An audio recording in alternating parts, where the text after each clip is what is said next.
Hello बच्चों। तो हम लोग क्या पढ़ रहे थे लास्ट क्लास में यार? इलेक्ट्रोडायनेमिक्स के बारे में। इलेक्ट्रोडायनेमिक्स में मैंने आपको बताया था कि ये क्या है, तो स्टडी ऑफ चार्ज है ना।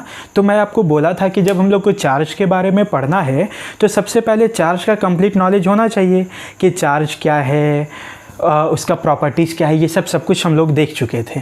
आज हम लोग देखते हैं कि आगे क्या क्या पढ़ना है, ठीक है ना।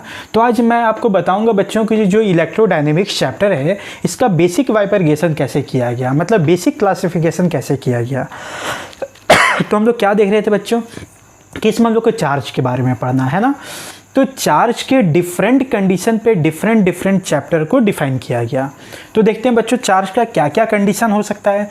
तो इसका सबसे पहला कंडीशन होता है बच्चों व्हेन चार्ज। पहला कंडीशन क्या होता है बच्चों? जब चार्ज रेस्ट में हो। क्या में हो? जब चार्ज इज एट रेस्ट। तो जब चार्ज रेस्ट में होता है बच्चों तब जो चैप्टर को हम लोग पढ़ते हैं ना उसका नाम देखो क्या क्या है। सबसे पहला क्या पढ़ा जाता है बच्चों इसमें? सबसे पहला पढ़ते हैं इसमें हम लोग इलेक्ट्रोस्टैटिक्स।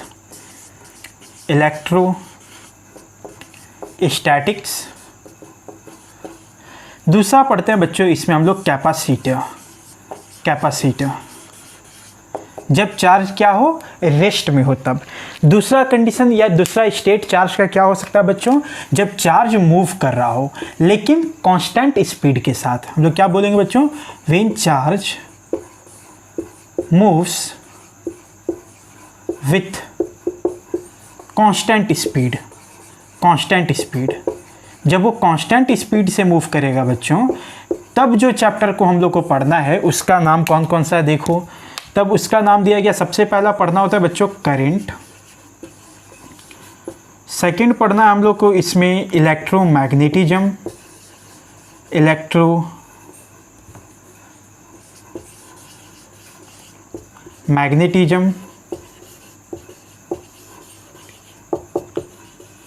थर्ड पढ़ना है बच्चों इसमें इलेक्ट्रोमैग्नेटिक इंडक्शन EMI। और चौथा चैप्टर पढ़ना है बच्चों हम लोग को ऑल्टरनेटिंग करंट AC, है ना। तो ये दूसरा स्टेट हो गया। तीसरा स्टेट क्या हो सकता है बच्चों चार्ज का? जब वो क्या करे? जब वो मूव तो करे लेकिन वेरिएबल स्पीड से। वेरिएबल स्पीड, उसका वेलोसिटी चेंज हो, तब हम लोग बोलते हैं क्या बोलेंगे बच्चों? व्हेन चार्ज एक्सेलरेट्स कहने का क्या मतलब बच्चों? जब वेलोसिटी वेरी करे, है ना। तब कौन सा चैप्टर हम लोग को पढ़ना है बच्चों? इसमें एक ही चैप्टर हम लोग को पढ़ना है जिसका नाम है इलेक्ट्रोमैग्नेटिक वेव्स। इलेक्ट्रोमैग्नेटिक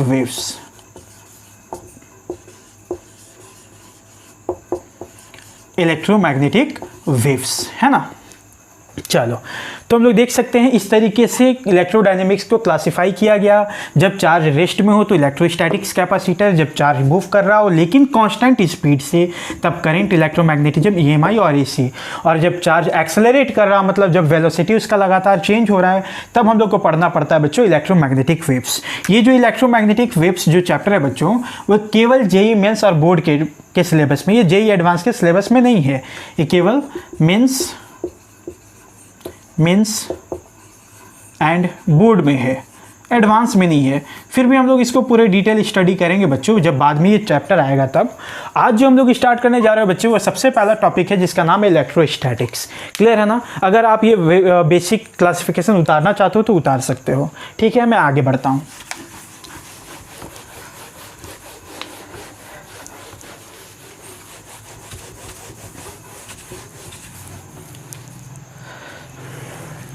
तो हम लोग स्टार्ट करते हैं बच्चों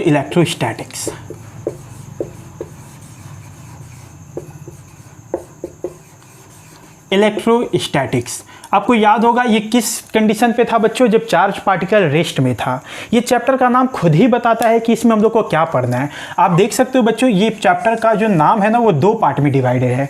सबसे पहला इलेक्ट्रो और दूसरा पार्ट है बच्चों स्टैटिक्स। ये इलेक्ट्रो क्या रिप्रेजेंट करता है? इलेक्ट्रो रिप्रेजेंट करता है इलेक्ट्रिक चार्ज। क्या रिप्रेजेंट करता है? Electric charge.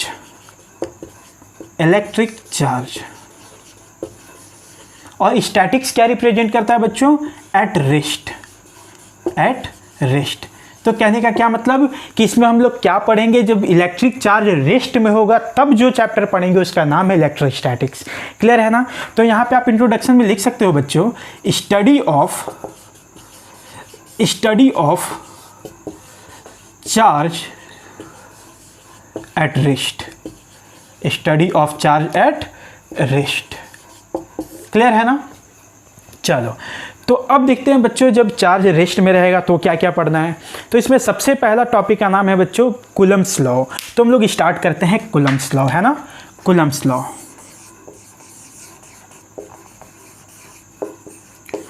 सबसे पहले देखते हैं बच्चों हम लोग इसमें कि कूलम्ब्स लॉ है क्या, ये हम लोग को किस चीज़ के बारे में बताने वाला है, ये किस चीज़ के बारे में डीलिंग करने वाला है ना। तो देखते हैं बच्चों, ये जो कूलम्ब्स लॉ है, आपको याद होगा मैंने प्रॉपर्टीज ऑफ चार्ज में पढ़ाया था कि 2 पॉइंट चार्ज जो है वो एक दूसरे को या तो रिपेल करते हैं या तो अट्रैक्ट करते हैं, है ना। तो आखिर वो कितने फोर्स से अट्रैक्ट या रिपेल करते हैं, उसका मैग्नीट्यूड क्या होना चाहिए, उसका डायरेक्शन क्या होना चाहिए, उसका नेचर क्या होना चाहिए, कैरेक्टरिस्टिक्स क्या होना चाहिए, ये सब के बारे में हम लोग को कौन बताता है, कूलम्ब्स लॉ बताता है। ठीक है ना। तो सबसे पहले हम लोग लिख लेते हैं बच्चों, ये कूलम्ब्स लॉ हम लोग को बताता है क्या है, it deals with the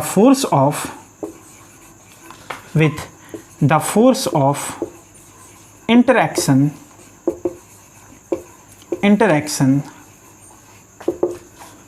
between 2 point charges, between 2 point charges, 2 point charge के बीच के फोर्स ऑफ इंटरैक्शन के बारे में हम लोग को ये बताता है। ठीक है ना। अब इसमें ये क्या क्या बताता है बच्चों, इसका हम लोग पॉइंट वाइज करके लिखते चले जाएंगे और समझते चले जाएंगे। तो सबसे पहला आप इसको उतार लो बच्चों, इसके बाद हम लोग आगे बढ़ते हैं। उतार चुके हो ना। चलो तो देखते हैं बच्चों इसमें क्या क्या पॉइंट दिया गया।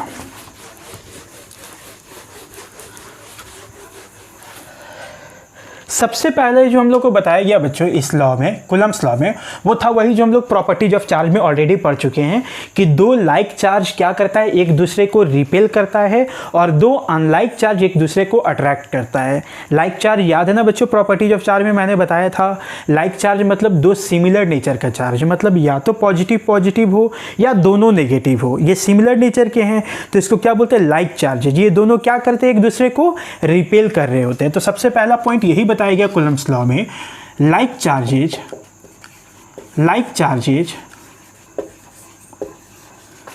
Repel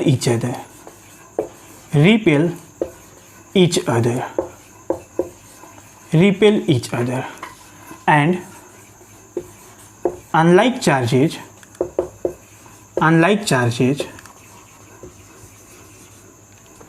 attract each other। अगर हम लोग इसका कुछ डायग्राम बनाना चाहे बच्चों तो हम लोग ऐसे बना सकते हैं। सपोज करो कि एक ये पॉजिटिव चार्ज है, ये एक पॉजिटिव चार्ज है, तो क्या ये दोनों लाइक चार्ज हो गए क्योंकि दोनों का नेचर सेम है। अगर दूसरा बनाते हैं बच्चों, ये नेगेटिव चार्ज है और ये भी नेगेटिव चार्ज है, तो क्या ये दोनों भी लाइक चार्ज हो गए क्योंकि दोनों अगेन नेचर दोनों का सेम है। तीसरा एग्जाम्पल लेते हैं बच्चों, एक पॉजिटिव चार्ज और दूसरा नेगेटिव चार्ज, तो देख सकते हो कि अनलाइक चार्ज हो गए क्योंकि दोनों का नेचर अलग अलग है। तो क्या आप इस स्टेटमेंट के अकॉर्डिंग बता सकते हो कि ये इन दोनों के बीच में अट्रैक्शन होगा या रिपल्सन होगा। आप देख सकते हो like charge repel each other, एक दूसरे को धक्का देते हैं, रिपेल करते हैं, तो इस तरीके से फोर्स लगेगा बच्चों, है ना। ये भी क्या लाइक चार्ज है, तो इस पे भी क्या रिपल्सन होगा इन दोनों पे। ये क्या अनलाइक चार्ज है, तो ये एक दूसरे को क्या करेंगे बच्चों, अट्रैक्ट करेंगे। क्लियर है ना, कोई डाउट तो नहीं है, बहुत सिंपल सा चीज़ है। ये हम लोग प्रॉपर्टीज ऑफ चार्ज में भी ऑलरेडी देख चुके हैं। ठीक है ना। सेकंड पॉइंट देखो बच्चों, कूलम्ब्स लॉ का सेकंड पॉइंट ये बताता है कि ये जो फोर्स है, इलेक्ट्रोस्टैटिक फोर्स जो है 2 पॉइंट चार्ज के बीच में बच्चों, ये 2 पॉइंट चार्ज पे लगता है। ऑब्वियसली दोनों का जो मैग्नीट्यूड होगा, मतलब ये जो चार्ज इस पे फोर्स लगाएगा और ये जो चार्ज इस पे फोर्स लगाएगा, दोनों का मैग्नीट्यूड हमेशा बराबर रहेगा। ठीक है ना। और इन दोनों का डायरेक्शन अपोजिट होगा। सेकेंड पॉइंट में यही बताया गया कि the force of interaction between two charges remains equal in magnitude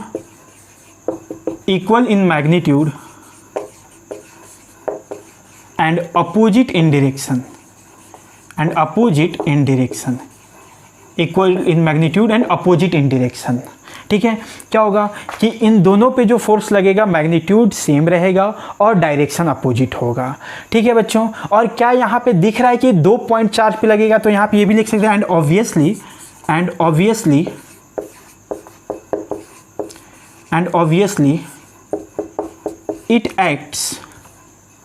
it acts on 2 bodies या फिर on 2 particles।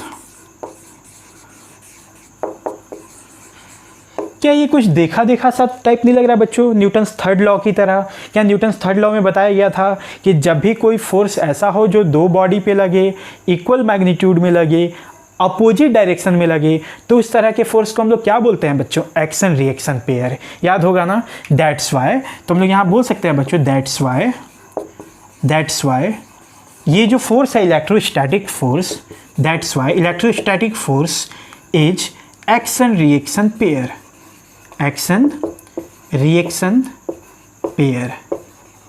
क्लियर है ना बच्चों? क्या ये पॉइंट क्लियर है? सबसे पहला क्या था कि like charges repel each other, unlike charges attract each other. दूसरा पॉइंट में क्या बोला गया? जो 2 पॉइंट चार्ज के बीच में इलेक्ट्रोस्टैटिक फोर्स लगेगा वो इक्वल मैग्नीट्यूड का होगा, अपोजिट डायरेक्शन का होगा, इसलिए इसको और क्या बोला जाता है बच्चों? एक्शन रिएक्शन पेयर बोला जाता है। ठीक है ना, क्योंकि एक्शन रिएक्शन पेयर होने के लिए जो 3 इंपॉर्टेंट कंडीशन है कि मैग्नीट्यूड बराबर हो, डायरेक्शन सेम, डायरेक्शन अपोजिट हो और 2 पॉइंट चार्ज पे लगे, क्या ये तीनों यहाँ पे फॉलो हो रहा है बच्चों? इसलिए क्या हम इसको बोल सकते हैं इलेक्ट्रोस्टैटिक फोर्स कैसा है? तो एक्शन रिएक्शन पेयर का है। ठीक है ना, आप इसको उतारो। नेक्स्ट पॉइंट हम लोग देखते हैं बच्चों।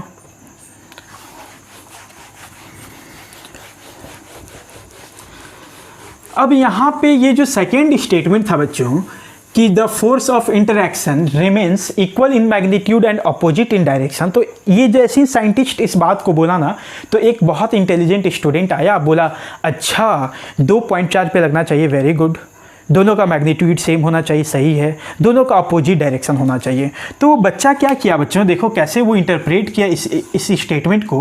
वो बोला कि चलो ठीक है भाई, ये 2 पॉइंट चार्ज है, इस पे फोर्स लगेगा इक्वल मैग्नीट्यूड का, मान लेते हैं इस पे F इधर लग रहा है, इस पे F इधर लग रहा है, तो तुम देख सकते हो बच्चों कि 2 पॉइंट चार्ज पे फोर्स लग रहा है, मैग्नीट्यूड सेम है, डायरेक्शन अपोजिट है, तो वो ऐसा इंटरप्रेट कर सकता था ना बच्चों। लेकिन क्या ये सही है? क्या सही नहीं है।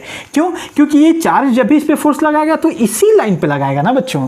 लेकिन जो सेकंड स्टेटमेंट मैंने सेकंड पॉइंट में बोला, मतलब वो इनकम्प्लीट है, तो जब ऐसे कोई स्टूडेंट इंटरप्रेट करेगा तो वो गलत हो जाएगा। तब साइंटिस्ट के दिमाग में अच्छा मैं तो कुछ इनकम्प्लीट लिख दिया। तब उसके बाद थर्ड पॉइंट दिया गया बच्चों, ये क्या हो गया? गलत हो गया, रॉन्ग हो गया। कैसा होना चाहिए एक्चुअली में ऐसा होना चाहिए कि 2 पॉइंट चार्ज है, तो जब भी इस पे फोर्स लगेगा तो ऐसे लगेगा, यूं, इस तरीके से। तो नेक्स्ट पॉइंट क्या बोला गया बच्चों?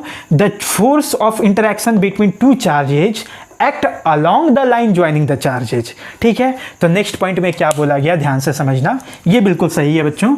नेक्स्ट पॉइंट में क्या बोला गया? The force of interaction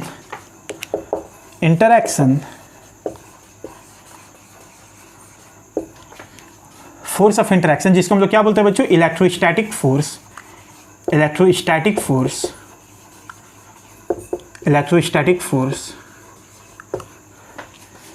act along the line joining the charges,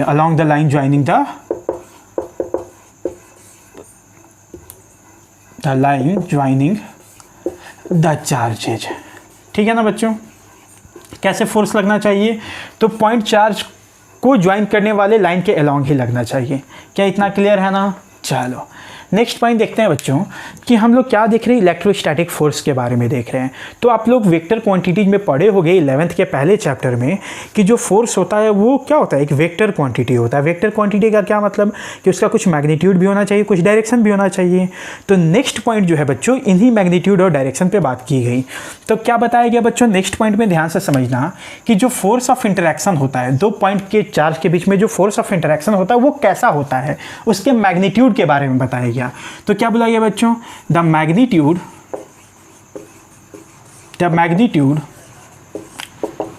of force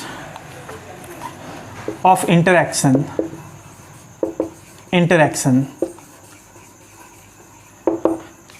between two point charges. इस बात को ध्यान रखना बच्चों, ये पॉइंट चार्ज लिखा हुआ है, 2 पॉइंट चार्ज, ये पॉइंट चार्जेज पे ही डिफाइन किया गया है।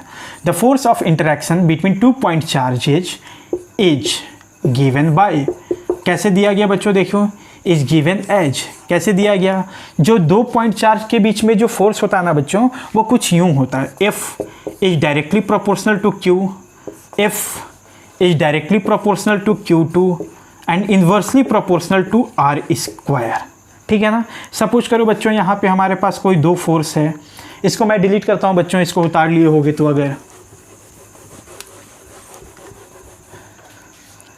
क्या है बच्चों, अगर सपोज करो कि यहाँ पे 2 फोर्स है, 2 पॉइंट चार्ज है, सॉरी 2 पॉइंट चार्ज है, एक ये है बच्चों, एक ये है, इन दोनों के बीच का डिस्टेंस अगर R दिया हुआ है तो इन दोनों पॉइंट चार्जेज के बीच में जो फोर्स ऑफ इंटरैक्शन होगा वो कैसा होगा, directly proportional to the magnitude of first charge. Suppose करो बच्चों ये Q1 है, ये Q2 है, directly proportional to Q1 Q2 and inversely proportional to R square.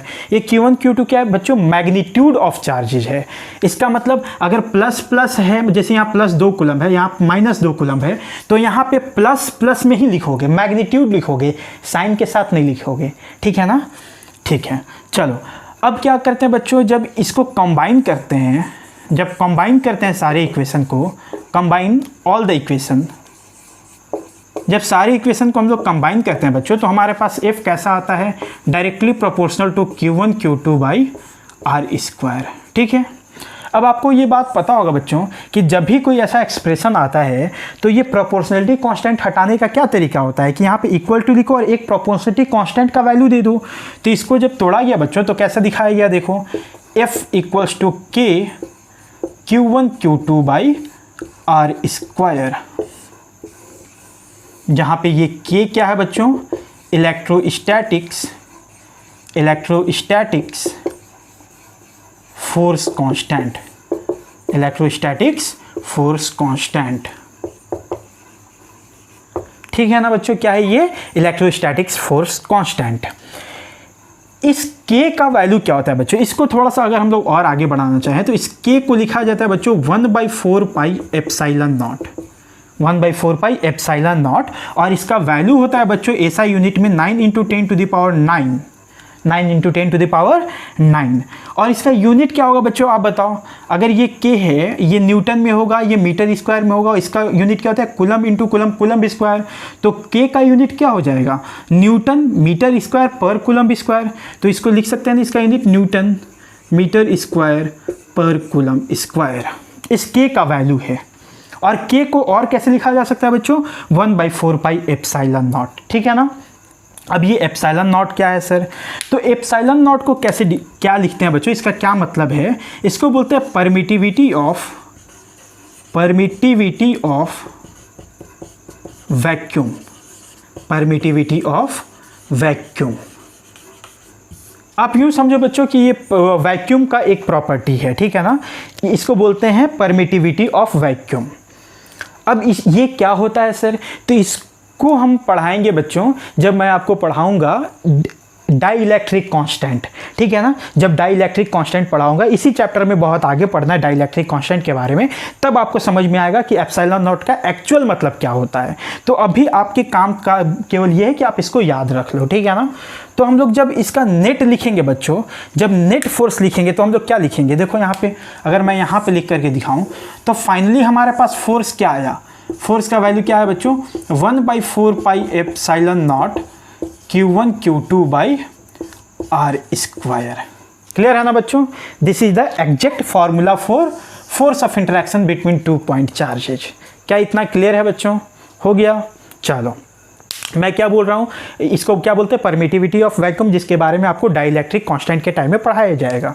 अभी आप इसको बस याद रखो। इसको उतार लो, स्क्रीन पॉज करके उतार लीजिए। चलो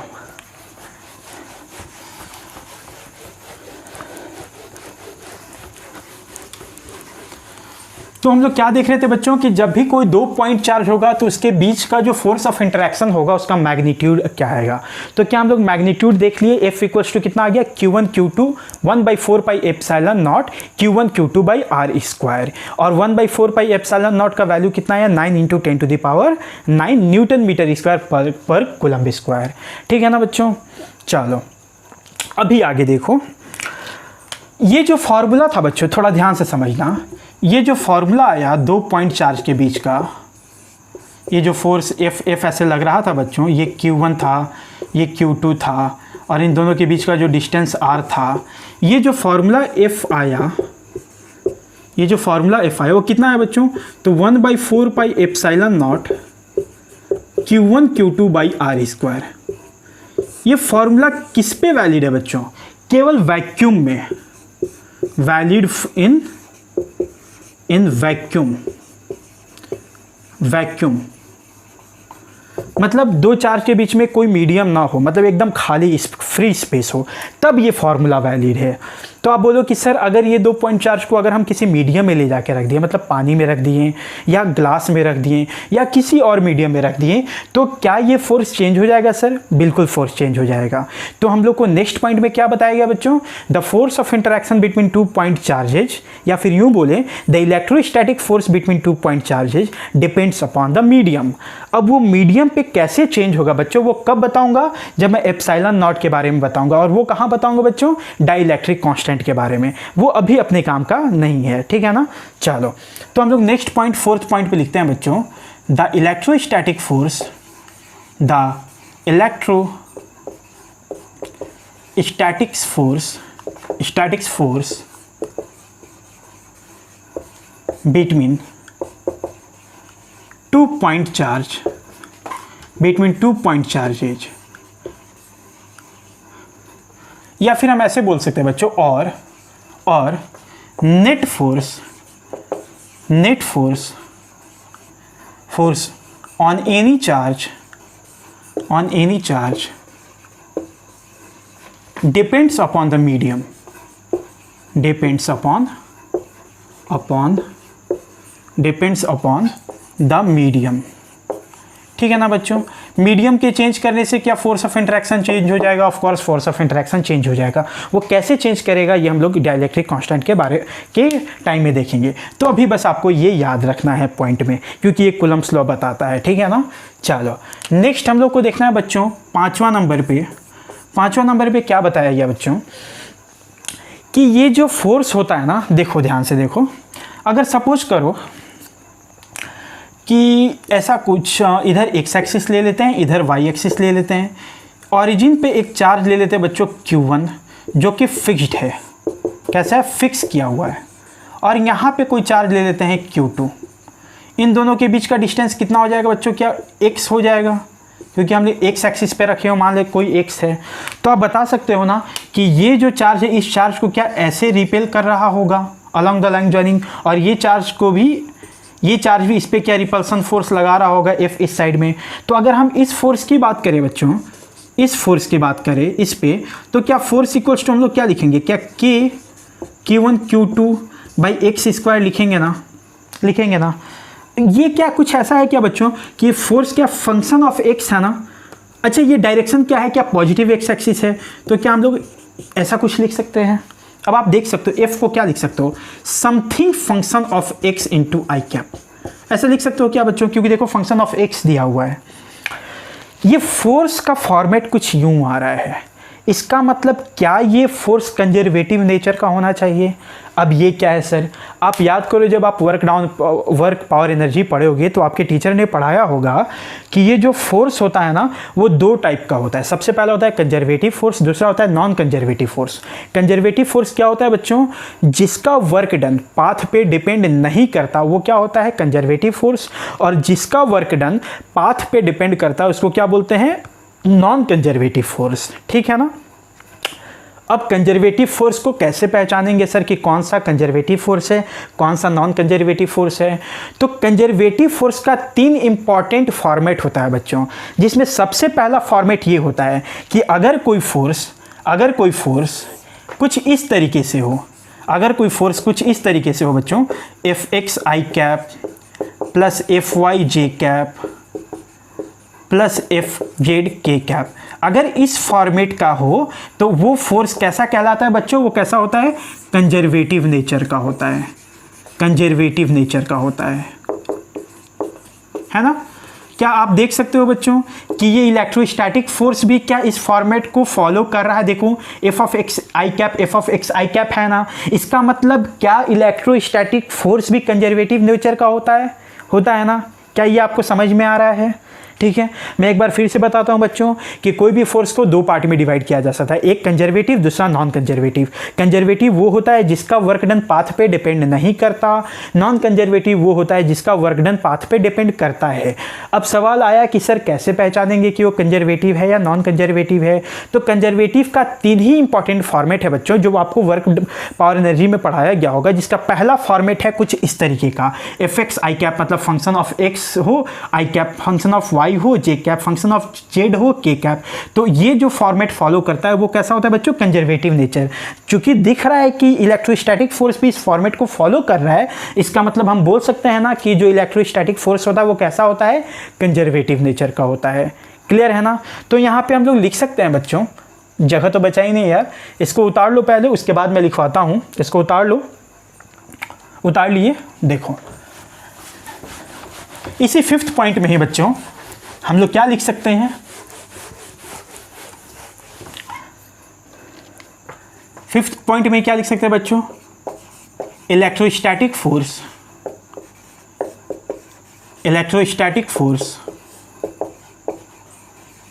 is conservative in nature.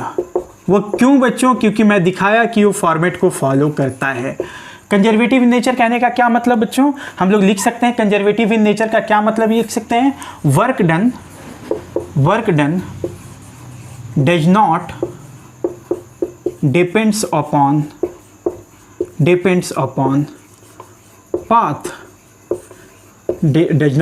Upon path, है ना? तो कैसा होता है इलेक्ट्रोस्टैटिक फोर्स? कंजर्वेटिव नेचर का होता है। क्लियर है? चलो, तो ये 6th पॉइंट हम लोग देख चुके हैं बच्चों। नेक्स्ट पॉइंट हम लोग क्या देखते हैं? ये 5th पॉइंट था शायद बच्चों, हाँ शायद 5th पॉइंट था ये। अब हम लोग नेक्स्ट पॉइंट देखते हैं। 6th पॉइंट में क्या बोला गया? कंजर्वेटिव इन नेचर देख चुके बच्चों। 6th पॉइंट में क्या बोला गया कि जो 2 पॉइंट चार्ज होता है ना, उन दोनों के बीच का जो फोर्स ऑफ इंटरेक्शन होता है वो किसी तीसरे चार्ज के कारण उस फोर्स ऑफ इंटरेक्शन पे कोई इफेक्ट नहीं पड़ता है। कहने का क्या मतलब, ध्यान से समझना बच्चों। सपोज करो कि यहाँ पे एक पॉजिटिव चार्ज है Q1 और एक यहाँ पॉजिटिव चार्ज है Q2। सपोज करो बच्चों इन दोनों के बीच का जो फोर्स ऑफ इंटरेक्शन है वो कुछ F है, एक दूसरे को रिपेल कर रहे थे F। अगर कोई तीसरा चार्ज अगर यहाँ पे आ जाता है बच्चों, कोई भी तीसरा चार्ज अगर यहाँ पे आ जाता है, सपोज करो कोई तीसरा चार्ज नेगेटिव आ गया Q3, तो क्या अब ये Q3 भी इस पे फोर्स लगाएगा? ऑफ कोर्स लगाएगा। इसको क्या अपनी तरफ से खींचेगा बच्चों? सपोज करो F' से खींच रहा है, तो खींच रहा है, तो अगर ये Q3 आ गया तो ये इस पे फोर्स जरूर लगाएगा, लेकिन इन दोनों के बीच के फोर्स को वो डिस्टर्ब नहीं करेगा। बात समझ में आ गया ना? तो इसको इंग्लिश में कैसे बोल सकते हैं बच्चों? The force of interaction between 2 point charges is not affected by the presence और absence of any other charge. क्या लिख सकते हैं नेक्स्ट पॉइंट में? देखो, force of interaction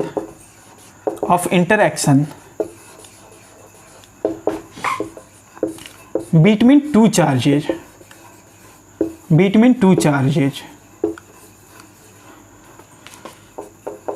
is not affected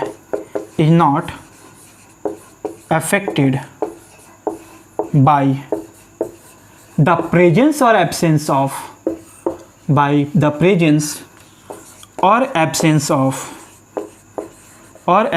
of any other charge कोई और चार्ज आ जाने के कारण दो चार्ज के बीच का फोर्स ऑफ इंटरैक्शन पे कोई असर नहीं पड़ता, ठीक है ना। हाँ, ये हम बोल सकते हैं बच्चों कि इस पे नेट फोर्स चेंज हो जाएगा क्योंकि एक और फोर्स लगने लग गया है, तो नेट फोर्स कुछ और हो जाएगा, लेकिन इन दोनों के बीच का फोर्स ऑफ इंटरैक्शन चेंज नहीं होगा। क्लियर है ना इतना? चलो आगे देखते हैं। इसको उतार लो बच्चों, फिर आगे बढ़ते हैं हम लोग। उतार लिए?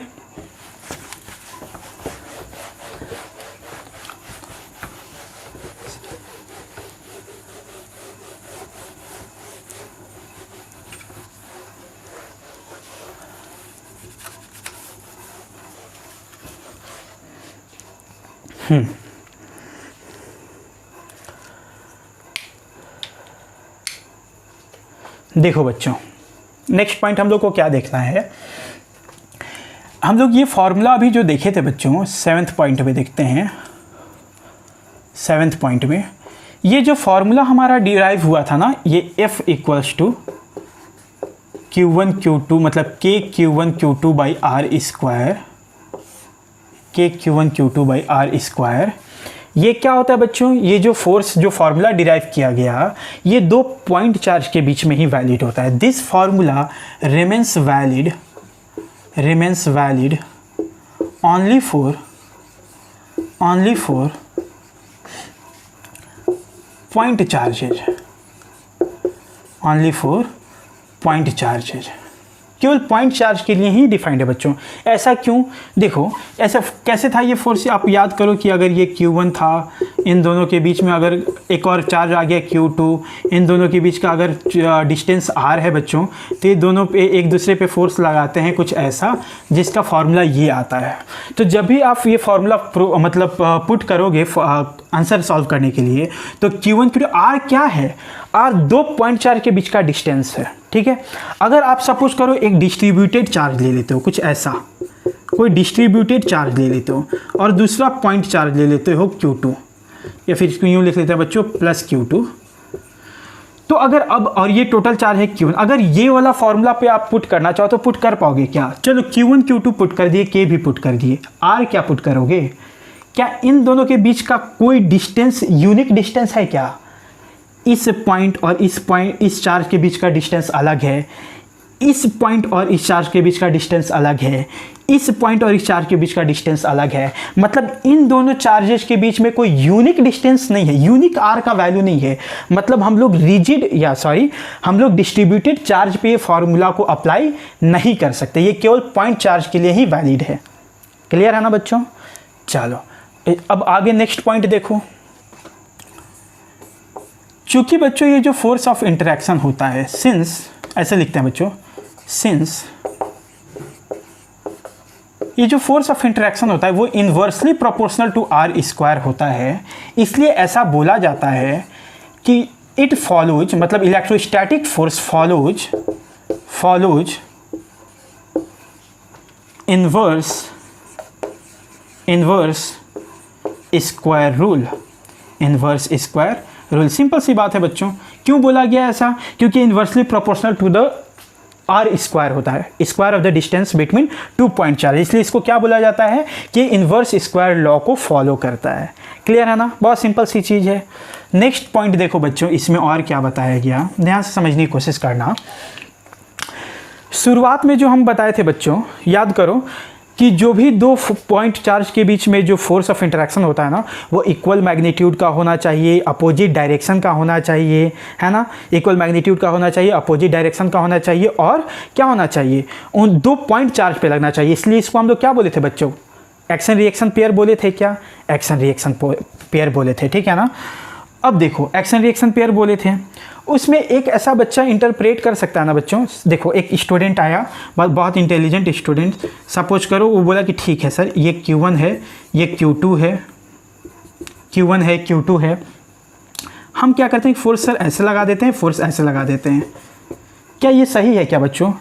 जो स्टेटमेंट हम लोग दिए थे उसके हिसाब से सही था कि इक्वल मैग्नीट्यूड होना चाहिए, अपोजिट डायरेक्शन होना चाहिए, दो बॉडी पे लगना चाहिए, सब कुछ वैलिड है। लेकिन क्या ये बच्चा जो बोला ये सही है क्या? नहीं, ये गलत है। क्यों? उस स्टेटमेंट के हिसाब से सही है। जब भी ये दोनों फोर्स लगाएंगे तो अलोंग द लाइन ज्वाइनिंग लगाएंगे। चूंकि ये along the line joining force लगाएंगे बच्चों, इसलिए इस तरह के फोर्स को हम लोग बोलते हैं सेंट्रल फोर्स। ठीक है ना? क्या बोलते हैं इसको? Central force. तो इसको क्या बोलते हैं? It is electrostatic force, it is also known as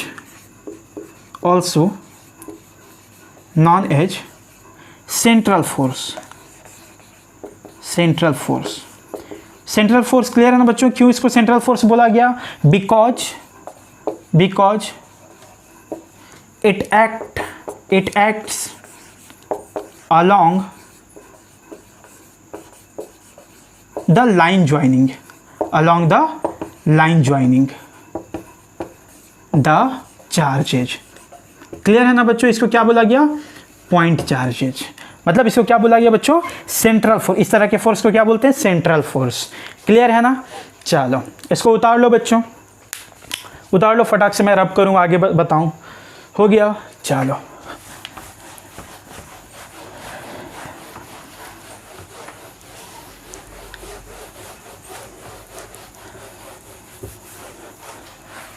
ये था बच्चों कूलम्ब्स लॉ। थोड़ा सा मैं फटाक से एक बार रिवाइज करा दूं बच्चों कूलम्ब्स लॉ के बारे में। कूलम्ब्स लॉ क्या बताता है? तो दो पॉइंट चार्ज के बीच के फोर्स ऑफ इंटरेक्शन को डील करता है। सबसे पहला पॉइंट क्या बताया कि दो लाइक चार्ज है। लाइक चार्ज मतलब बच्चों सिमिलर नेचर का चार्ज जो होता है एक दूसरे को रिपेल करता है, और दो अनलाइक चार्ज एक दूसरे को अट्रैक्ट करते हैं। ठीक है बच्चों? आगे हम लोग क्या देखें कि जो इलेक्ट्रोस्टैटिक फोर्स होता है वो दो पॉइंट चार्ज पे दो बॉडी पे लगता है, इक्वल मैग्नीट्यूड का लगता है, अपोजिट डायरेक्शन में लगता है। तो क्या ये तीनों चीज़ किसको फॉलो करा? एक्शन रिएक्शन पेयर, जो न्यूटन्स थर्ड लॉ में बताया गया था। तो क्या इलेक्ट्रोस्टैटिक फोर्स को हम लोग बोल सकते हैं बच्चों कि ये कैसा है? एक्शन रिएक्शन पेयर का है। ठीक है ना? एक्शन रिएक्शन पेयर है। ठीक है? उसके बाद जो 9th वाला पॉइंट बताया बच्चों, यहाँ पे भी यहाँ बोल सकते हैं हम लोग कि चूंकि ये इक्वल मैग्नीट्यूड हो, अपोजिट डायरेक्शन, लेकिन along the line joining the charges लगना चाहिए। ठीक है ना? वो ऐसे नहीं लगना चाहिए जैसे कि कोई स्टूडेंट इसको इंटरप्रेट कर सकता है। ठीक है? तो हम लोग क्या बोल सकते हैं बच्चों कि हमेशा कैसा लगना चाहिए? तो along the line joining the charges. और इस तरह के फोर्स को क्या बोलते हैं बच्चों? Central force. क्लियर है ना? चलो फिर आगे हम लोग क्या देखिए कि ये इलेक्ट्रोस्टैटिक फोर्स क्या है? एक वेक्टर क्वांटिटी है। सर मैग्नीट्यूड भी बता दो, डायरेक्शन भी बता दो। तो मैग्नीट्यूड के बारे में क्या देखे बच्चों? फॉर्मूला क्या था? 1/4 pi epsilon not Q1 Q2 by R²। ठीक है ना? उसके बाद क्या देखे बच्चों कि ये किसके लिए वैलिड था? तो ये केवल वैक्यूम या फ्री स्पेस में वैलिड था। मतलब मीडियम में चेंज कर सकता है क्या? जरूर चेंज कर सकता है। तो नेक्स्ट पॉइंट क्या लिखे हम लोग? The force of interaction between two point charges depends upon the medium. ठीक है बच्चों? ये जो एप्सिलॉन नॉट जो मैं बताया, permittivity of the free space या वैक्यूम, ये मैं कब डिटेल में बताऊंगा? जब मैं पढ़ाऊंगा आपको डाइलेक्ट्रिक कांस्टेंट। क्लियर है ना? अभी बस आपको इतना याद रखना है। नेक्स्ट पॉइंट क्या देखे बच्चों हम लोग कि ये जो इलेक्ट्रोस्टैटिक फोर्स होता है वो कैसा होता है? कंजर्वेटिव नेचर का होता है। कंजर्वेटिव मतलब कि जिसका वर्क डन पाथ पे डिपेंड नहीं करता हो। कैसे बोल पाए बच्चों कि ये इलेक्ट्रोस्टैटिक फोर्स कंजर्वेटिव है? क्यों? क्योंकि इसका फॉर्मेट कंजर्वेटिव फोर्स के फॉर्मेट से बिल्कुल मैच करता हुआ था, है ना? Fx_i कैप के टर्म में था बच्चों। चलो उसके बाद आगे हम लोग क्या देखें बच्चों कि ये जो formula F = K Q1 Q2 by R² आया वो केवल पॉइंट चार्ज के लिए ही वैलिड है। क्यों पॉइंट चार्ज के लिए वैलिड है? क्योंकि कोई अगर आप डिस्ट्रीब्यूटेड चार्ज ले लेते हो तो डिस्ट्रीब्यूटेड चार्ज और पॉइंट चार्ज के बीच में कोई यूनिक R नहीं है, तो आप कैसे पुट करोगे? इसका मतलब क्या था कि केवल ये किसके लिए डिफाइन किया गया था? पॉइंट चार्ज के लिए। ठीक है? आगे हम लोग क्या देखें कि चूंकि F is inversely proportional to R² था, तो इसको क्या बोला गया कि it follows inverse square law. ठीक है? एक और पॉइंट क्या था बच्चों कि the force of interaction between two charges is not affected by the presence और absence of any other third charge. Clear है? तो this is the Coulomb's law of interaction between two charges. Clear है ना बच्चों? अब इस पे कुछ इंपॉर्टेंट बेसिक क्वेश्चन करते हैं। ठीक है? चलो, तो सबसे पहला क्वेश्चन हम लोग देखते हैं बच्चों, एग्जाम्पल नंबर 1। ठीक है, ये क्वेश्चन पूछा गया बच्चों, find minimum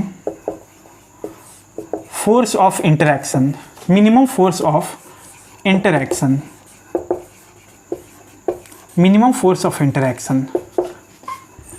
between two charges placed at a distance of 1 metre.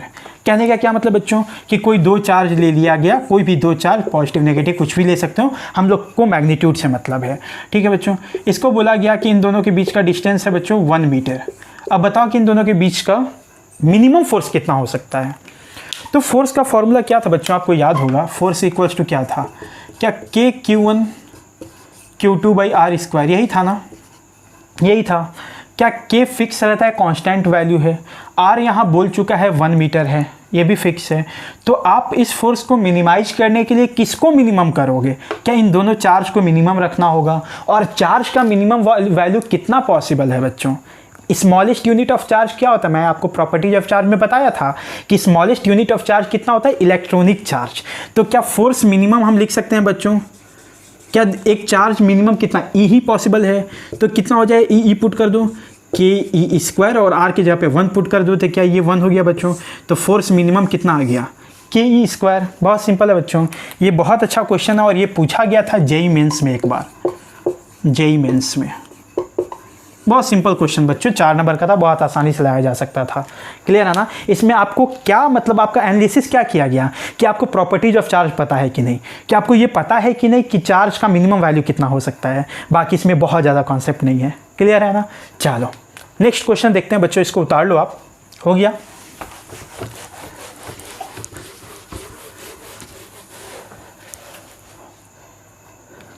Next question है बच्चों, एग्जाम्पल नंबर 2 लेते हैं हम लोग।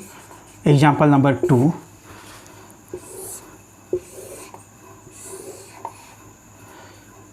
ये एक इक्विलेटरल ट्रायंगल है बच्चों, equilateral triangle of edge length L, edge length L है बच्चों, सबके बीच में L डिस्टेंस, मतलब एज लेंथ L है, ये भी L है, ये भी L है, इक्विलेटरल ट्रायंगल है। इसके वर्टेक्स पे जो है बच्चों, सारे वर्टिसेज पे पॉइंट चार्ज Q रख दिया गया, यूं point charge Q।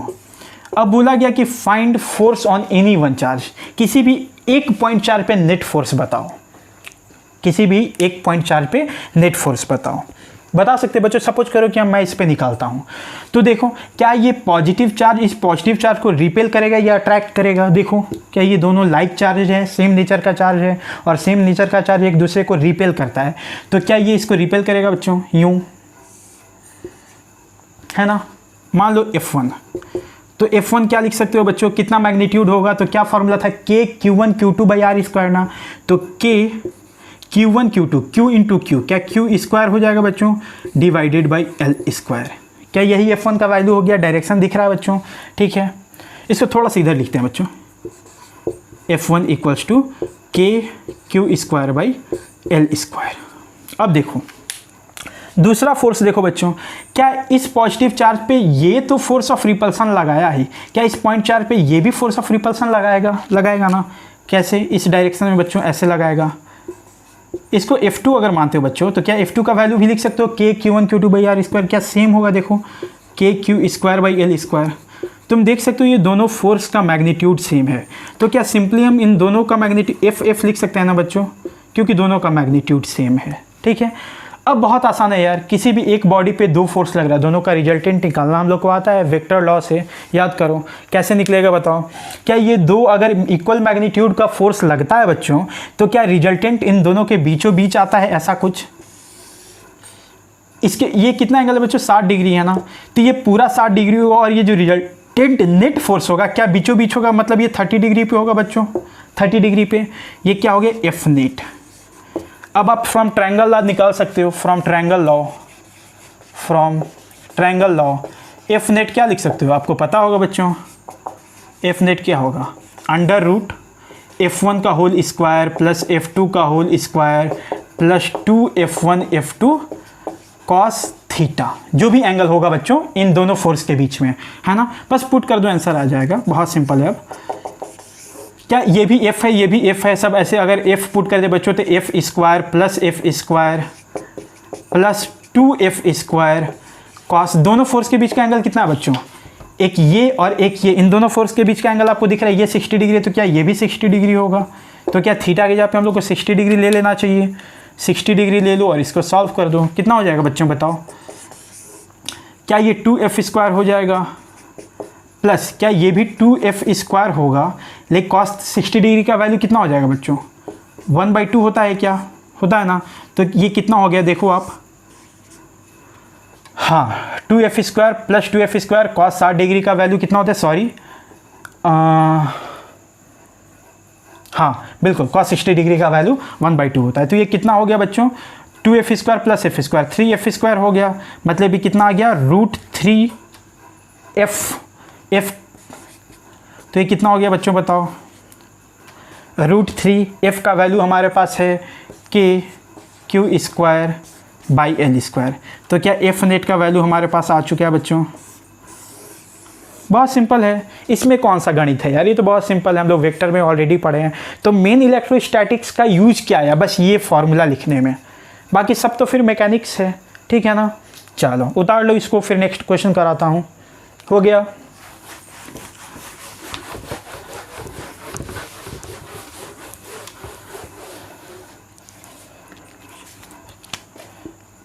Example number 3। Example number 3 में अगर सपोज करो बच्चों मैं एक स्क्वायर लेता हूँ, एक स्क्वायर, ये क्या है बच्चों, एक स्क्वायर है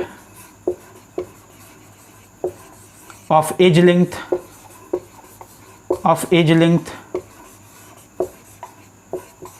एक स्क्वायर है, इसका एज लेंथ कितना बच्चों L है। इसके भी सारे वर्टेक्स पे चार्ज रखा हुआ है plus Q plus Q plus Q plus Q plus Q. अब बोला जा रहा है बच्चों कि बताओ कि किसी एक पॉइंट चार्ज पे कितना नेट फोर्स निकलेगा। तो किसी एक पे निकाल सकते हो, चलो मैं इसी पे निकालता हूँ बच्चों। तो बताओ ये क्या प्लस क्यू इस प्लस क्यू को रिपेल करेगा इधर F1 से बच्चों, F1 से। तो हम लोग क्या F1 ऐसे लिख सकते हैं, कितना हो जाएगा बताओ, KQ1 Q2 by L square, ऐसा कुछ बच्चों।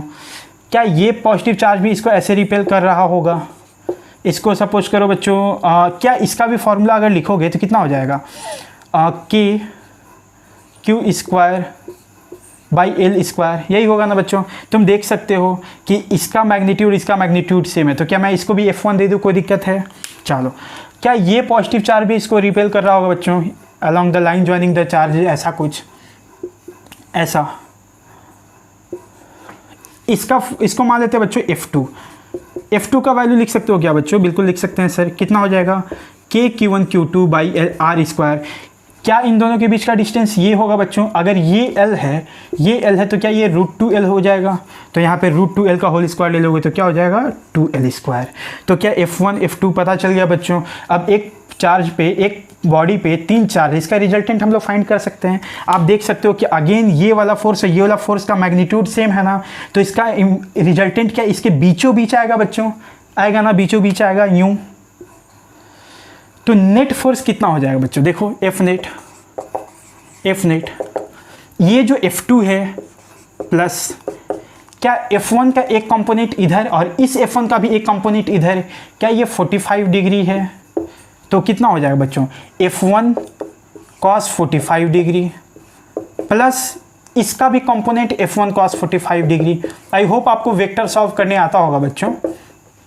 तो इसको जब सॉल्व करोगे तो F नेट कितना हो जाएगा, F2 प्लस 2F1 cos 45 का वैल्यू क्या 1/√2 होता है बच्चों। तो ये कितना हो गया देखो, F net equals to F2 plus √2F1।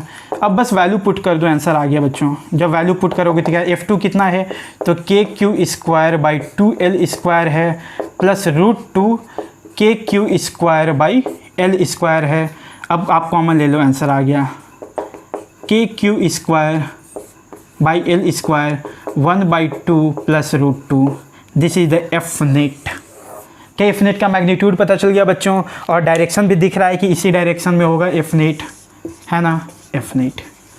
Clear है? तो हम लोग मैग्नीट्यूड और डायरेक्शन इस तरीके से निकाल सकते हैं। आप देख सकते हो बच्चों कि इसमें जो यूज है ना इलेक्ट्रोस्टैटिक्स का, केवल ये फोर्स लिखने का है, बाकी सब मैकेनिक्स है। तो आपको मैं एक चीज़ इंपॉर्टेंटली बता दूं बच्चों कि आपको मैकेनिक्स का बेसिक्स आना चाहिए कि दो वेक्टर का रिजल्टेंट कैसे फाइंड करें, रिजल्टेंट कैसे लें। तो ये मैकेनिक्स आपको आएगा तभी इस चैप्टर में आप आगे पढ़ पाओगे। तो अगर आपको नहीं आता होगा वेक्टर सॉल्व करना तो आप एक बार ज़रूर पढ़ लेना, ठीक है ना। चलो एक और बात बता दूं बच्चों, जो इस चैप्टर को आज हम लोग पढ़े उससे पहले हम लोग क्या पढ़े थे, प्रॉपर्टीज ऑफ चार्ज। अगर आप नहीं पढ़े होगे तो एक बार उसको जरूर पढ़ना, मैं उसका लिंक आपको डिस्क्रिप्शन बॉक्स में डाल दूंगा, ठीक है ना। आई होप आपको सब समझ में आया होगा। क्लियर है? चलो ठीक है, all the best, thank you.